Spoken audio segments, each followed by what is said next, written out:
إن الحمد لله نحمده ونستعينه ونستغفره ونعوذ بالله من شرور أنفسنا ومن سيئات أعمالنا من يهده الله فلا مضل له ومن يضلله فلا هادي له وأشهد أن لا إله إلا الله وحده لا شريك له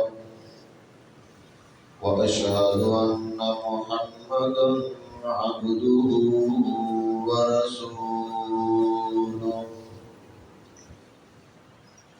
أما بعد فإن خير الحديث كتاب الله وخير الهدي هدي محمد صلى الله عليه وسلم وشر الأمور محدثاتها وكل محدثة بدعة وكل بدعة ضلالة وكل ضلالة في النار.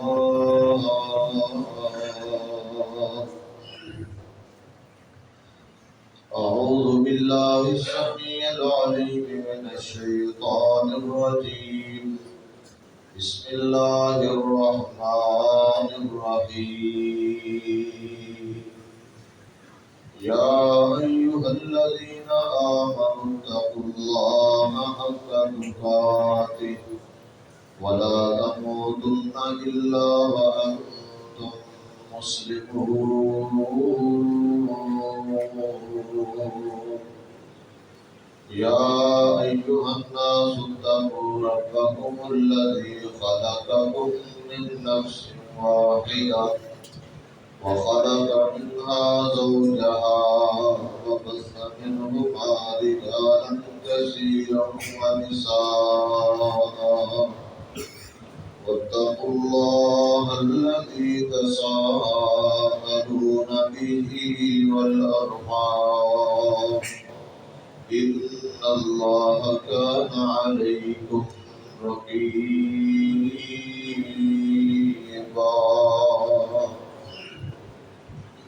يا أيها الذين آمنوا اتقوا الله وقولوا قولا سديدا يصلح لكم أعمالكم ويغفر لكم ذنوبكم ومن يطع الله ورسوله فقد فاز فوزا عظيما.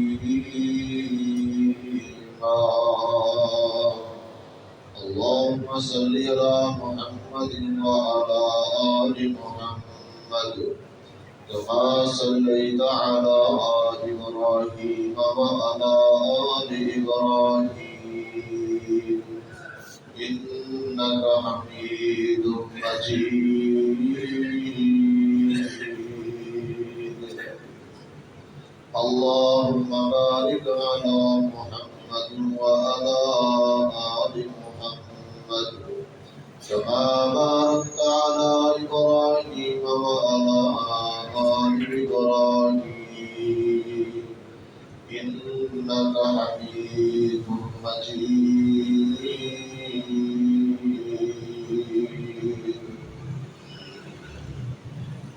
قال الله تبارك وتعالى قل هل ننبئكم بالأخسرين أعمالا الذين ضل سعيهم في الحياة الدنيا وهم يحسبون أنهم يحسنون صنعا. رب اشرح لي صدري ويسر لي أمري واحلل عقدة من لساني يفقهوا قولي. رب زدني علما رب زدني فهما. سبحانك لا علم لنا إلا ما علمتنا إنك أنت أنت العليم الحكيم.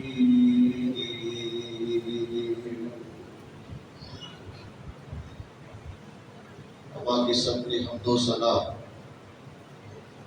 اللہ رب العالمین کی ذات پاک کے لیے خاص ہے، جو اس کائنات کا خالق، مالک، داتا اور رازق ہے۔ جائز اور مسنون درود و سلام امام الاولین والآخرین، پوری کائنات کے سردار پیغمبر جناب محمد الرسول اللہ صلی اللہ علیہ وآلہ وسلم کی ذات گرامی کے لیے۔ ذی وقار معزز سامعین و سامعات، رمضان المبارک کا آج آخری دن اور جمعہ ہے۔ یقیناً یہ بڑی ہماری خوش قسمتی ہے کہ اللہ رب العالمین پورے کا پورا رمضان ہمیں اپنی زندگی میں ایک مرتبہ پھر عطا فرمایا ہے، اور بہت ہی مبارک ہیں وہ لوگ جنہوں نے اس مہینے کے اندر جی بھر کے نیکیاں کی ہیں، اللہ تعالیٰ کو راضی کرنے کی پوری کوشش کی ہے۔ انسان کوشش ہی کر سکتا ہے، یقیناً جب بندہ اخلاص کے ساتھ محنت کرتا ہے، کوشش کرتا ہے، تو اللہ تعالیٰ اس بندے کی محنت کو ضائع نہیں کرتے۔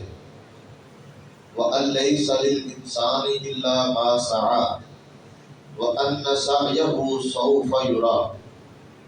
فرمایا انسان کے لیے وہی کچھ ہے جس کی اس نے کوشش کی اور محنت کی، اور اس کو اس کی محنت کا، کوشش کا جو رزلٹ اور نتیجہ ہے کچھ دیر بعد وہ دکھلا دیا جائے گا، پھر اس کو اس کی پوری جزا دی جائے گی۔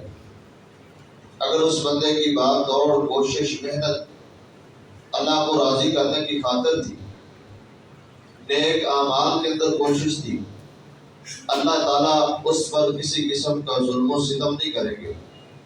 اللہ رب العالمین پورے انصاف کے ساتھ اس بندے کو صحیح اس کے اعمال کی جزا عطا فرمائیں گے۔ رمضان ہم نے پایا، مسلمانوں نے روزے رکھے، اس کے اندر خاص کچھ عبادات کا اہتمام کیا، صلاۃ التراویح کا اہتمام کیا، اللہ کے راستے میں خرچ کرنے کا زیادہ اہتمام کیا۔ اسی طرح قرآن مجید کے ساتھ ایک خاصا تعلق قائم رہا۔ دیکھنا ہم نے یہ ہے، کیا اللہ تعالیٰ نے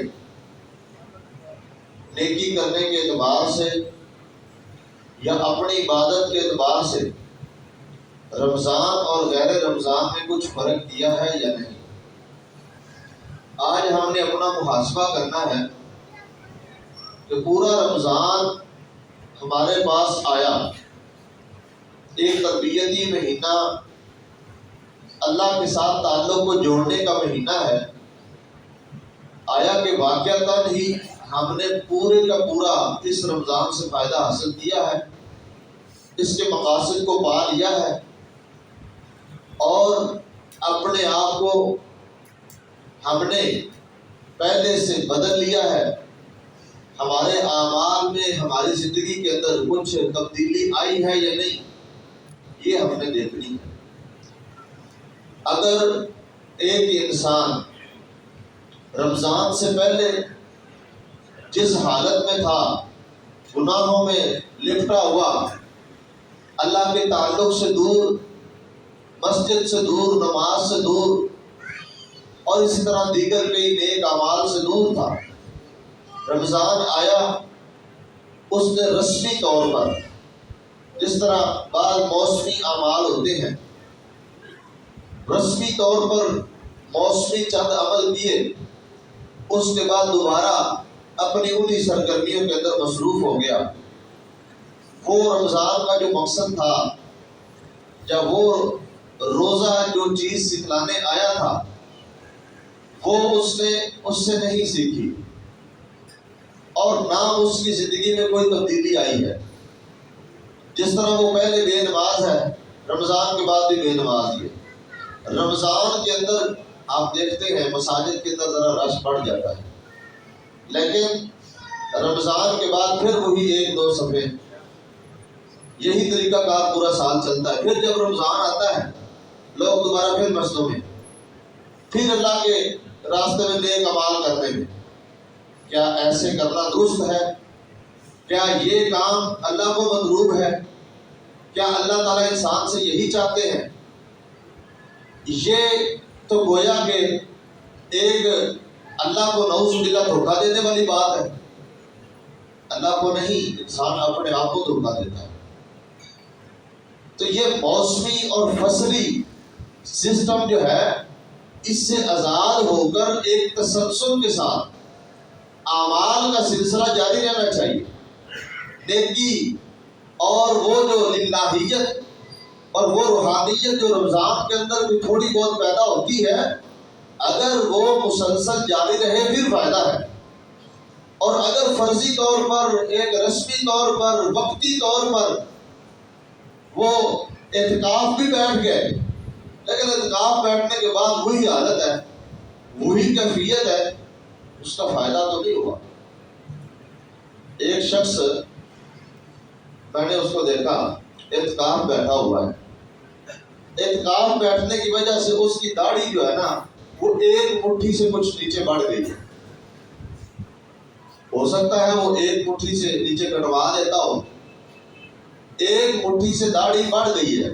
کل مغرب کے بعد نماز پڑھنے کے بعد وہ بیٹھا اپنی داڑھی کو ایسے پکڑ کر نیچے سے دیکھ رہا ہے کتنے بال بڑھ چکے ہیں، وہ اتنے بڑے ہو گئے ہیں۔ اب وہ ساتھیوں کو کہہ رہا ہے، ساتھ والے جو اعتکاف بیٹھے ہوئے ان کو کہہ رہا ہے کہ بس آج اگر چاند نظر آ گئے تو ایسے اس کو کٹوا دینا۔ یہ کتنی بدبختی ہے، یہ کتنی ناکامی ہے۔ اعتکاف بیٹھنے کے باوجود، مسجد کے اندر آنے کے باوجود، اتنی تربیت کے باوجود صبح و شام علماء کی تربیت کر رہے ہیں، ہر وقت ان کو علماء رہنمائی کر رہے ہیں، ان کے عقیدے کی درستگی، ان کی نماز کی درستگی، ان کے اعمال کی درستگی، ان کے اندر دین کی محبت پیدا کرنے کے لیے صبح و شام دن رات محنت کر رہے ہیں۔ اور اس بندے پر کتنا اثر ہوا ہے؟ وہ کہہ رہا ہے کہ چاند نظر آنا ہے تو اس کے بعد بس یہ گئی۔ یہ بدبختی ہے، یہ نعوذ باللہ۔ ہم سمجھدار ہیں، عقل مند ہیں، اتنے کئی ایسے لوگ ہوں گے، ہم نے تو ایک کو دیکھا ہے، کتنے ہی ایسے لوگ ہوں گے جو ہمارے معاشرے کے اندر یہی ذہن بنا کے بیٹھے ہوں گے کہ اعتکاف سے اٹھنا پہلے جا کے شیو کروانی ہے، نائی کے پاس پہنچنا ہے، وہاں جا کر اپنی شیو کروانی ہے، داڑھی کا قتل کروانا ہے۔ یہ ہماری حالت ہے، اور ہم ہیں مسلمان، اور ہم سے بڑا مسلمان کوئی نہیں ہے۔ خدا نہ خواستہ اگر کوئی غیر مسلم کو اس طرح کی غیر اسلامی یا مسلمانوں کے تشخص یا مسلمانوں کی جو دین ہے یا ان کا کوئی شعار ہے اس کا کوئی مذاق بنا لے تو ہم اس کے درپے ہو جاتے ہیں، حتیٰ کہ ہم عشق رسول اور محبت رسول میں آ کر اس کو مارنے کے لیے تیار ہو جاتے ہیں۔ لیکن یہ کون سا عشق رسول ہے اور کون سی محبت ہے کہ بندہ داڑھی کو منڈوائے، داڑھی کو کٹوائے؟ کیا اللہ کے نبی صلی اللہ علیہ وسلم نے داڑھی منڈوائی ہے یا آپ نے کٹوائی ہے؟ یہ میں نے صرف ایک مثال سمجھانے کے طور پہ رکھی ہے۔ ہمارے لوگوں کی یہ عادت ہے کہ وہ ایک رسمی کام کرتے ہیں، دیکھا دیکھی، بس تو یہ اعتکاف بیٹھ رہے، چلو یہ اعتکاف میں چلے، 10 دن سکون سے گزاریں گے، صبح شام کھانا ملے گا بہترین، سکون سے اے سی ماحول ہے، سکون سے جناب نہ 10 دن گزاریں۔ اور وہ 10 دن بھی کیسے گزارتے ہیں؟ اگر آپ تھوڑا ان کا جائزہ لیں تو آپ حیران ہو جائیں گے کہ وہ 10 دن کس طرح گزارتے ہیں۔ کوئی ان کے اندر عقل نہیں ہے، کوئی ان کو تمیز نہیں ہے، کوئی ان کو پتہ نہیں ہے۔ حالانکہ بتانے کے بعد ایک بندہ جاہل ہے، اس کو علم نہیں، اس کو پتہ نہیں ہے، ایک بندہ اس کو بتا رہا ہے اور ان کی رہنمائی کی جا رہی ہے، اس کے باوجود وہ ویسے کے ویسے۔ اور اعتکاف کس لیے بیٹھے ہوئے؟ صرف دیکھا دیکھی، ایک رواج بنا لیا ہے۔ جس طرح نا ہمارے کچھ لوگ کچھ اعمال دیکھا دیکھی کرتے ہیں، ایک رسمی طور پر، رسم کے طور پر کرتے ہیں، ان کاموں کا کوئی فائدہ نہیں۔ آپ جتنے مرضی اس طرح کے اعتکاف کر لیں، جتنے مرضی جناب کچھ بھی کر لیں، ان کا کوئی خاصا فائدہ نہیں ہے انسان کو۔ اگر وہ پہلے بھی اسی طرح ہے، بعد میں بھی اسی طرح ہے، کیا فائدہ ہوا؟ کچھ لوگ آپ نے دیکھا ہوگا وہ عمرے کے لیے جاتے ہیں یا حج کے لیے جاتے ہیں، وہاں سے جب واپس آتے ہیں نا انہوں نے پکا عزم کر لیا ہوتا ہے کہ آج کے بعد ہم نے نماز نہیں چھوڑنی، آج کے بعد ہم نے داڑھی نہیں کٹوانی، داڑھی رکھ لیتے ہیں اور بہت سارے اعمال شر سے رک جاتے ہیں، خیر کے کام شروع کر دیتے ہیں۔ یا میں نے اپنے اللہ سے وعدہ کیا اللہ کے گھر جا کے میں نے عمرہ کیا، حج کیا ہے، اور نبی علیہ السلام کے حدیث ہے کہ حج جو ہے نا وہ سارے کے سارے گناہوں کو معاف کر دیتا ہے، بندہ ایسے ہو جاتا ہے جیسے ماں کے پیٹ سے بھی پیدا ہوا ہے۔ تو کیوں نہ ہو کہ چلو جو گزر چکا وہ تو گزر گیا، اب ذرا تبدیلی آ جائے اور اب میرے اندر کچھ نظر آنا چاہیے کہ واقعتاً میں حاجی صاحب ہوں، یا میں واقعتاً ہی اللہ کے گھر کو دیکھ کے آؤں، میرے اندر کچھ تبدیلی، اس کا تو فائدہ ہے۔ لیکن اگر یہ کام کرنے کے باوجود پھر وہی کام، پھر اسی طرح شروع ہو گئے، پھر وہی دھوکہ فراڈ جھوٹ اور وہی لوگوں کے ساتھ دغا بازی دو نمبری، اس کا کیا فائدہ ہے؟ اس کا مطلب یہ ہے کہ یہ رمضان رسمی طور پر ہماری زندگی میں آیا، ہم نے رسمی طور پہ روزے رکھے اور قاری صاحب کے پیچھے تراویح پڑھی، قرآن مجید کی رسمی طور پر تلاوت کرتے رہے، اس کے بعد چھٹی، وہی قرآن پھر وہ الماریوں کی زینت، اور وہی رات کا جو قیام ہے اس کے اندر چلو رات کا قیام پابندی سے نہ بھی کریں، فرضی نماز نہیں پڑھتے آپ، ابھی آج آخری روزہ ہے، کل عید ہے، کل عشاء، پرسوں فجر کے اندر اندازہ لگائیں کتنے نمازی صرف رمضان کے ایک دن بعد، یہی دیکھ لیں ہماری اسی مسجد کے اندر پہلے کتنے فجر کے وقت نمازی ہوتے تھے اور مغرب کے وقت، اور اب کتنے ہیں؟ تو کیا رمضان کا رب کوئی اور ہے اور غیر رمضان 11 مہینوں کا رب کوئی اور ہوتا ہے؟ اور کیا رمضان اور غیر رمضان میں شریعت بدل جاتی ہے؟ کیا رمضان کا نبی کچھ اور ہے اور غیر رمضان کا نبی کوئی اور ہے؟ اگر ہم رمضان میں روزہ رکھتے ہیں اللہ کا حکم سمجھ کے، نبی علیہ السلام کا حکم سمجھ کے، کتنے ایسے جائز اور حلال کاموں سے رک جاتے ہیں صرف اور صرف اس لیے کہ اللہ نے حکم دیا ہے۔ تو رمضان کے علاوہ یہ دل میں نہیں آتا کہ اللہ نے اس سے منع کیا ہے، یہ حرام کام ہے، یہ ناجائز ہے، اس سے کیوں نہیں رکتے؟ اس کا مطلب یہ ہے کہ وہ روزہ ہماری زندگی کے اندر کوئی تبدیلی واقع نہیں کر سکا، اس کے اندر کوئی تبدیلی نہیں آئی، بس وہ ایک رسمی کام تھا، آیا ہم نے اس کا تھوڑا بہت اہتمام کیا، دیکھا دیکھی، بس اس کے بعد ختم۔ اگر تو یہی کیفیت ہے نا تو پھر کچھ فائدہ، پھر گویا کہ ہم جو ہے نا وہیں کے وہیں کھڑے ہوئے ہیں جہاں سے جو ہے نا وہ چلے تھے۔ اس لیے ہم نے اپنا محاسبہ کرنا ہے، دیکھنا ہے رمضان المبارک کے اندر ہمارے اندر کتنا جذبہ پیدا ہوا ہے، کس قدر ہم نے رمضان آیا کہ اس کا مطلب یہ ہے کہ اگر ہمارے اندر کوئی تبدیلی نہیں نا تو مطلب یہ ہے کہ رمضان قبول نہیں ہوا، یوں سمجھے وہ اللہ نے روزہ قبول نہیں کیا۔ اگر وہ روزہ حقیقت کے اندر جس مقصد کے لیے آیا تھا ہم نے رکھا تو یقیناً پھر قبول بھی ہوگا اور انسان کی زندگی میں اس کا کوئی مظہر بھی نظر آئے گا، اس کے فوائد و ثمرات بھی نظر آئیں گے اور ہماری زندگی میں تبدیلی بھی آ جائے گی۔ اس لیے میں چند گزارشات اس حوالے سے آپ کے سامنے رکھنا چاہتا ہوں کہ رمضان کے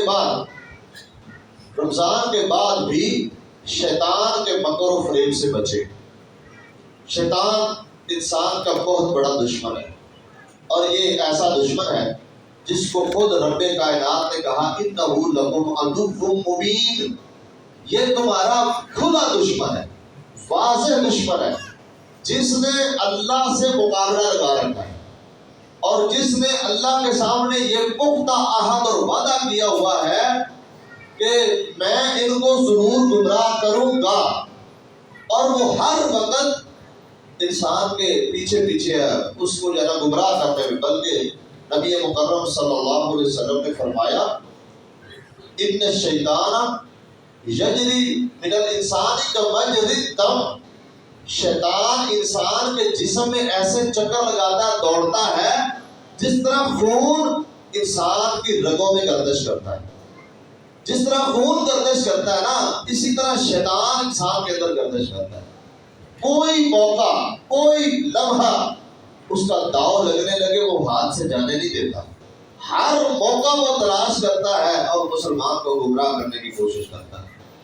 نبی مکرم صلی اللہ علیہ وسلم نے فرمایا ہر بندے کے ساتھ ایک شیطان ہے، ہر بندے کے ساتھ ایک شیطان ہے جو اس کو گمراہ کرنے میں لگا ہوا ہے، اور وہ ہر وقت اس کی رہنمائی برے کاموں کی طرف کرتا ہے، نیکی سے اس کو روکتا ہے۔ تو ہمیں یہ دیکھنا ہے کہ آیا وہ شیطان جو ہمارے ساتھ ہے، ہم اس کے چنگل کے اندر پھنس تو نہیں گئے، ہم اس کے ہتھ کنڈوں کے اندر تو نہیں آ گئے۔ اس لیے رمضان ہو یا غیر رمضان، ہم نے جس طرح رمضان کے اندر بڑے تگ و دو کے ساتھ نیکیاں شوق سے کی ہیں، اور ہم نے یہ سنا اور سمجھا کہ واقع تک بھی شیطان جکڑا ہوا ہے، بندھا ہوا ہے۔ ہمارے لوگ رمضان کے اندر بھی کئی ایسے ہیں جو برے کاموں سے باز نہیں آتے، تو وہ عام دنوں کے اندر کیسے باز آئیں گے؟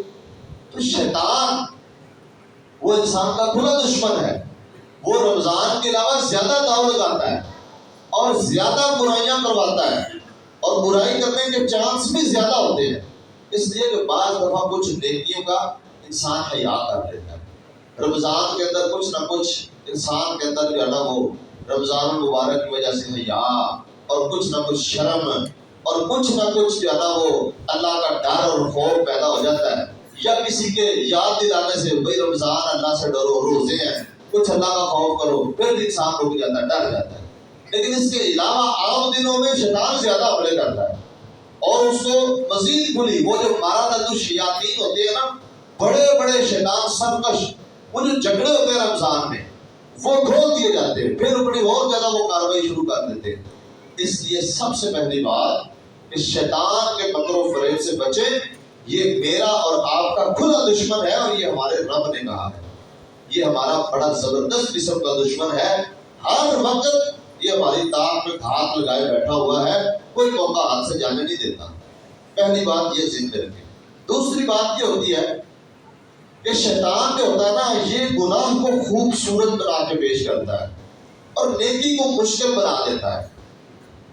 گناہ جو ہے نا، شیطان اس کو خوبصورت بناتا ہے، اسی لیے تو نبی مکرم صلی اللہ علیہ وسلم نے فرمایا کہ جہنم جو ہے نا یہ شہوات سے گھری ہوئی ہے، پسندیدہ چیزوں سے گھری ہوئی ہے، انسان کی جو خواہشات ہوتی ہیں پوری ان کے ساتھ گھری ہوئی ہے، اور جو جنت ہے وہ تنگ اور جو ہے نا مشکل کاموں کے اندر گھری ہوئی ہے۔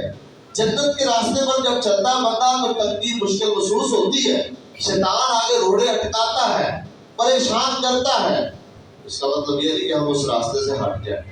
اور جہنم کے جب راستے پر چلیں گے، شیطان راستہ آسان کرے گا، صاف بھی کرے گا، بلکہ اس کو خوبصورت بنائے گا، اس میں آپ کا استقبال بھی کرے گا، سیب بھی بچھائے گا، پھولوں کی پتیوں کی نچھاور کرے گا، اس لیے کہ وہ اس کا کام ہی یہ ہے کہ اس نے ہر برے عمل کو ایک خوبصورت لذت والا بنا کے انسان کے سامنے پیش کرنا ہے، اور وہ عمل بظاہر انسان کے لیے لذیذ ہوتا ہے، ایک وقتی طور پر وہ بڑی لذت محسوس کرتا ہے، وقتی طور پر اپنا فائدہ محسوس کرتا ہے۔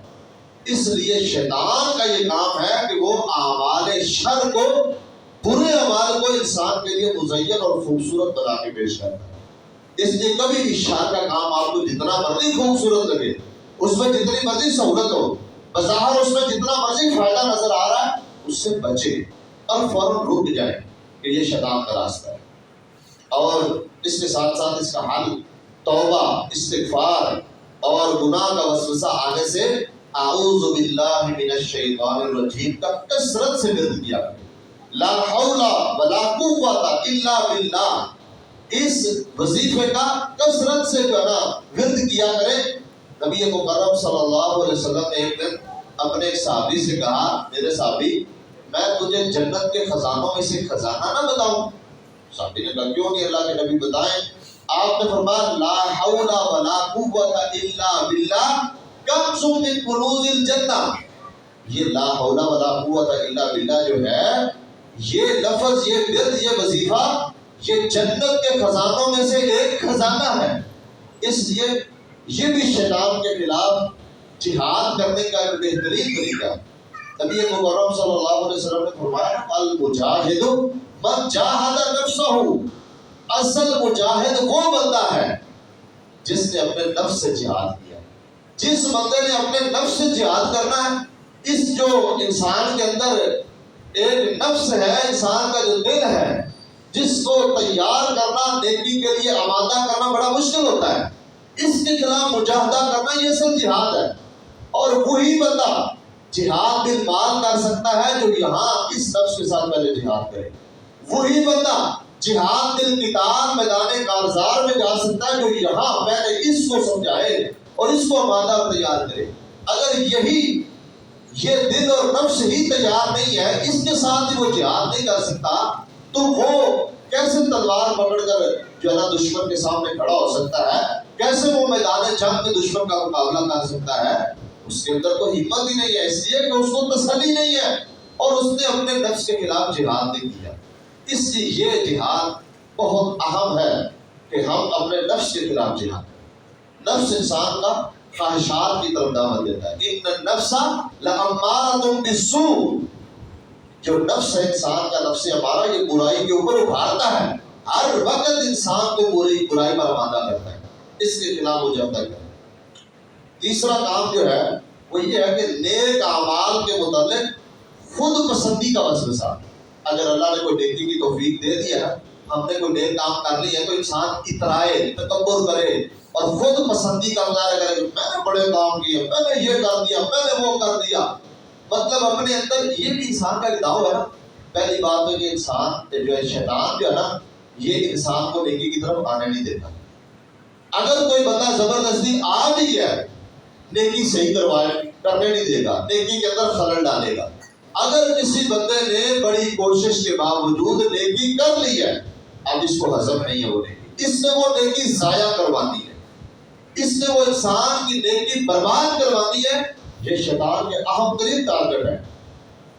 اگر کسی بندے نے نیکی کر لی ہے تو اس کا بیڑا غرق کیسے کرنا، اس کے نیک اعمال ضائع کیسے کروانا۔ تو ایک ضائع کرنے کا ذریعہ خود پسندی ہے کہ انسان خود پسند بن جائے۔ ان الذین ارتدوا علی ادبارہم من بعد ما تبین لهم الہدی الشیطان سول لهم واملی لهم۔ ایک بندہ، انہوں نے راہ ہدایت ظاہر ہونے کے بعد وہ حق کو تسلیم کرنے کے بعد دوبارہ پھر اس سے پھر گئے، ارتداد اختیار کر گئے، نیکی سے مڑ گئے۔ اب شیطان نے ان کے لیے ان کا عمل خوبصورت بنا دیا، ان کو بڑی امیدیں دلائی، جس کی وجہ سے انسان کو عمل جو ہے نا وہ ضائع کروا دیا۔ اسی طرح شیطان کا یہ کام ہے کہ وہ انسان کو لمبی لمبی امیدیں دلاتا ہے اور وہ انسان کا ذہن یہ بناتا ہے کوئی نہیں، خیر کرنے کے عمل پڑی اوپر پڑی ہوئی ہے، بڑا وقت پڑا ہوا ہے، یہ سارے کام بھی کر لیتے ہیں۔ اس طرح اکثر آج کل ہمارے لوگوں کا ذہن یہ بنا ہوا ہے۔ آپ حیران ہوں گے کہ اس رمضان کے اندر ہم نے جوانی کے اندر بہت زیادہ موتیں دیکھی۔ لوگ جوان ہیں، اچھے بنے خوبصورت نوجوان 24-25 سال کے، اچانک حادثہ ہوا، فوت ہو گئے۔ کتنے ایسے نوجوان ہیں اس رمضان کے اندر، ہم نے خود دیکھا وہ فوت ہو گئے۔ ایک بھائی کے متعلق پتا چلا کہ وہ اچھا بنا خوبصورت نوجوان، بہترین، اچھا بنا صحت مند، اچانک فوت ہو گیا۔ پتہ یہ چلا کہ جناب اس کی نا شوگر شوٹ کر گئی۔ اب ایک جوان بندہ ہے، تو یہ جوانی کی موتیں میں یہ پیغام دے رہی ہیں کہ موت کسی بھی وقت آ سکتی ہے۔ اور شیطان کا یہ وسوسہ لمبی امیدیں دلانا کہ ابھی عمر بڑی پڑی ہوئی ہے۔ جس طرح شیطان جو ہے نا، انسان جب سویا ہوتا ہے نا، نماز کے لیے جگایا جاتا ہے نا، یا اذان ہوتی ہے تو شیطان اس کو تھپکیاں دیتا ہے اور وہ اس کو یہ کہتا ہے علیک باللیل طویل، تیرے پاس لمبی رات ہے، بڑا وقت پڑا ہوا، سویا رہے آرام سے، سکون کر، آرام کر، جسم کا بھی حق ہے۔ اس طرح کے وسوسے دلا کے انسان کو نماز سے فارغ کر دیتا ہے، نماز سے روک دیتا ہے۔ یہ شیطان کا کام ہے، ان سے بچنا ہے۔ اسی طرح رمضان کے بعد کم ہمتی سے بچے، کم ہمت نہ بنے۔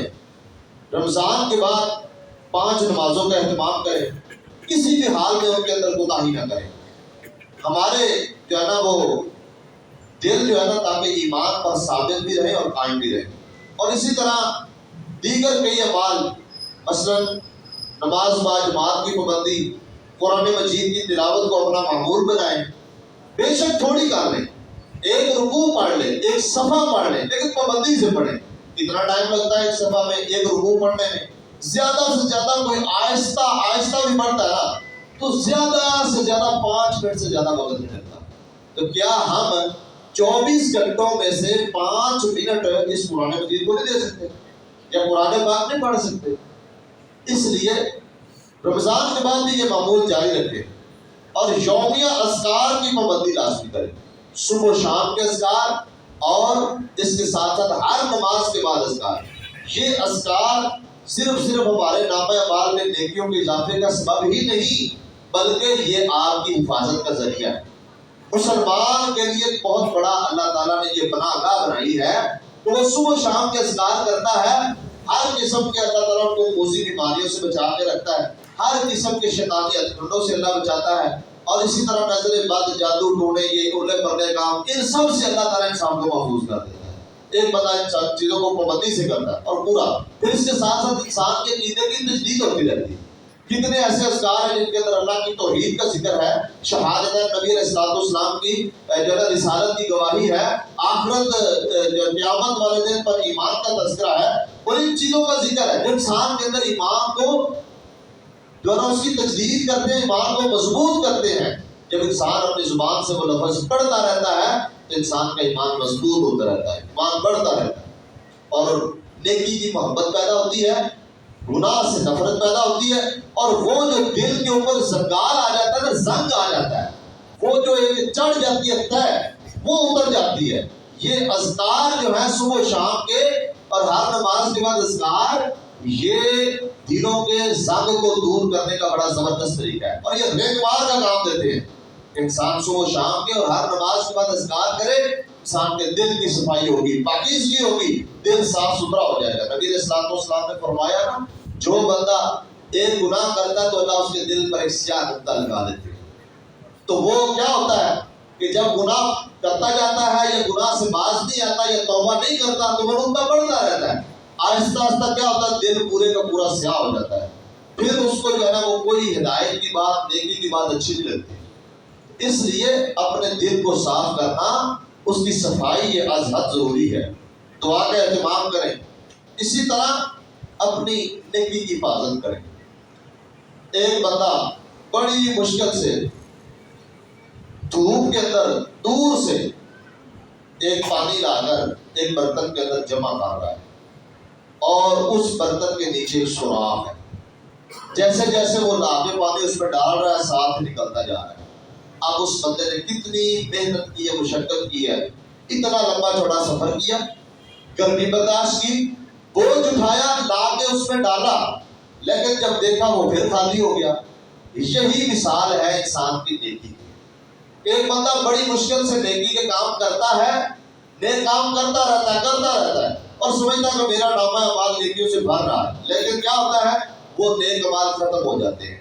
2 حدیثیں میں آپ کے سامنے رکھتا ہوں۔ نبی مکرم جناب محمد الرسول اللہ صلی اللہ علیہ وسلم نے فرمایا، قیامت والے دن کچھ لوگ اللہ کے دربار میں لائے جائیں گے، ان کی نیکیاں تہامہ پہاڑوں کی طرح، بڑی بڑی نیکیاں، بہت بڑے بڑے نیک اعمال نظر آئیں گے۔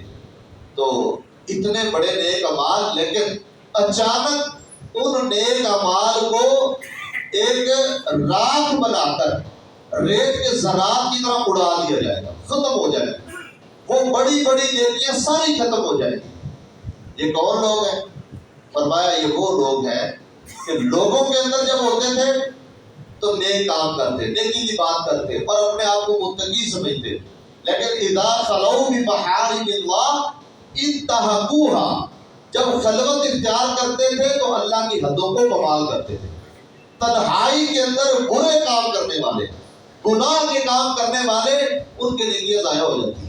رمضان گزرا، ہم نے نیکیاں کی، اللہ تعالیٰ وہ قبول فرمائے، اللہ تعالیٰ ان کو ہمارے لیے نجات کا ذریعہ بنائے۔ یقیناً ہم نے اللہ کو راضی کرنے کے لیے نیکیاں کی ہیں، لیکن اگر ہماری تنہائی پاک نہیں ہے، اس دور کے اندر انسان کی تنہائی میں سب سے خطرناک چیز موبائل ہے۔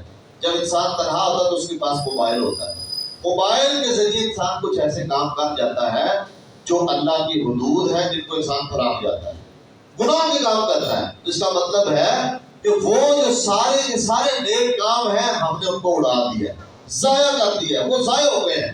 اپنی نیکی کی حفاظت کریں، روزے کی حفاظت کریں، قرآن مجید کی ہوئی تلاوت کی حفاظت کریں، قیام اللیل کی حفاظت کریں، اس طرح اللہ کے راستے میں جو خرچ کیا اس کی حفاظت کریں۔ اسی طرح جو ہے نا ایک دوسری حدیث نبی مکرم صلی اللہ علیہ وسلم نے فرمایا کہ صحابہ سے پوچھا اتدرون من المفلس، میرے صحابہ جانتے ہو مفلس کون ہے، کنگال کون ہے، فقیر کون ہے، منگتا کون ہے، جس کے پاس کچھ بھی نہیں کون ہے؟ صحابہ کہتے ہیں من لا درہم لہ ولا دینار، وہ بندہ کنگال ہے، فقیر ہے، جس کے پاس روپیہ پیسہ نہیں ہے، جس کے پاس درہم و دینار نہیں ہے، مال و دولت نہیں ہے، کھانے پینے کے لیے کچھ نہیں ہے، وہ بندہ فقیر ہے۔ آپ نے فرمایا فقیر کون بندہ ہے، مفلس کون بندہ ہے، کنگال کون بندہ ہے؟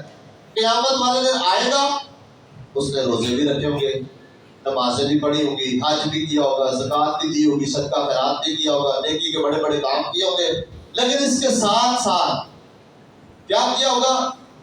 قد ضرب ھذا وشتم ھذا وظلم ھذا، کسی کو مارا ہوگا، کسی کو گالی دی ہوگی، کسی پر ظلم کیا ہوگا، کسی کا ناجائز مال کھایا ہوگا، یہ ساتھ ساتھ کام بھی کیے ہوں گے، نیکی بھی کی ہے، نیکی کے کام بھی کیے ہیں، لوگوں کو گالیاں بھی دی ہیں، لوگوں کے ساتھ لڑائی جھگڑا بھی کیا ہے، لوگوں کو مارا بھی ہے، اگر موقع لگا تو ان کے اوپر ظلم بھی کیا ہے، زیادتیاں بھی کی ہیں، یہ سارے کام کر کے آئے۔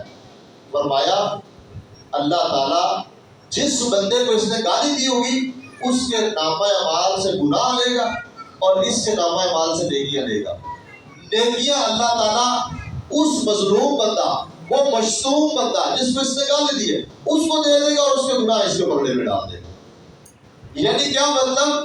یہ ظالم فاسق اور یہ گالیاں دینے والے بندے کی نیکیاں لے کر متعلقہ بندے کو دے دی جائیں گی اور اس کے گناہ اس کے کھاتے میں ڈال دیے جائیں گے۔ آپ نے فرمایا یہ مفلس ہے، یہ کنگال بندہ، یہ فقیر ہے جس کے پاس قیامت والے نیکی نہیں بچے گی۔ اس لیے میرے بھائیوں مختصر یہ گزارش ہے کہ الحمدللہ یہ اللہ نے ہماری زندگی میں رمضان بھیجا، ہم نے اپنی بساط طاقت کے مطابق جو بھی اعمال کیے ہیں، جتنے بھی کیے ہیں، سب سے پہلے تو ان کی قبولیت کی دعا کریں کہ اللہ تعالیٰ ان کو قبول فرمائے، اور پھر اللہ ان کے اوپر قائم دائم رکھے، اللہ تعالیٰ ہمیں اس کے اوپر استقرار اور دوام عطا فرمائے تاکہ ہم صحیح معنوں میں ایک دیندار دین کے ساتھ محبت کرنے والے بن جائیں اور وہ ہمارا نامہ اعمال بدستور جاری اور ساری رہے۔ اور اس کے ساتھ ساتھ لوگوں پر ظلم کرنا چھوڑ دیں، ان کو گالیاں دینا چھوڑ دیں، زیادتیاں کرنا چھوڑ دیں، لوگوں کا ناحق مال کھانا چھوڑ دیں، وگرنہ نیکیاں ضائع ہو جائیں، وگرنہ کچھ ہاتھ نہیں آئے گا۔ پوری قیامت والے دن وہاں آپ نے کیا بدلہ دینا ہے، یا ہم کیا بدلہ دے سکتے ہیں؟ کسی کے پاس روپیہ پیسہ ہوگا کہ وہ اللہ کے راستے میں دے دے، یا وہ مظلوم بندہ جس کا مال کھایا اس کو دے دے؟ قیامت والے دن بدلے کی صرف ایک ہی صورت ہوگی کہ اس کی نیکیاں لے لو اور گناہ اس کے کھاتے میں ڈال دو۔ یہ بہت سنگین معاملہ ہوگا جس دن انسان ایک نیکی کی تلاش میں وہ یہ چاہے گا کہ اس کا پورا خاندان جہنم میں پھینک دو لیکن مجھے ایک نیکی مل جائے، اس کو کوئی پرواہ نہیں ہوگی۔ اتنا سخت دن، اس دن کی کنگالی سے بچنے کے لیے آج ہمیں پوری محنت اور اس کے ساتھ ساتھ محتاط ہونے کی ضرورت ہے۔ اللہ کریم ہمارے کیے ہوئے چھوٹے موٹے اعمال اپنے بارگاہ میں قبول فرمائے۔ اللہ تعالیٰ اس رمضان کو ہمارے لیے نجات کا ذریعہ بنائے، ہمارے اندر عاجزی انکساری پیدا فرمائے اور اللہ تعالیٰ ہمیں شکریہ ادا کرنے کی توفیق عطا فرمائے۔ وآخر دعوانا ان الحمد للہ رب العالمین۔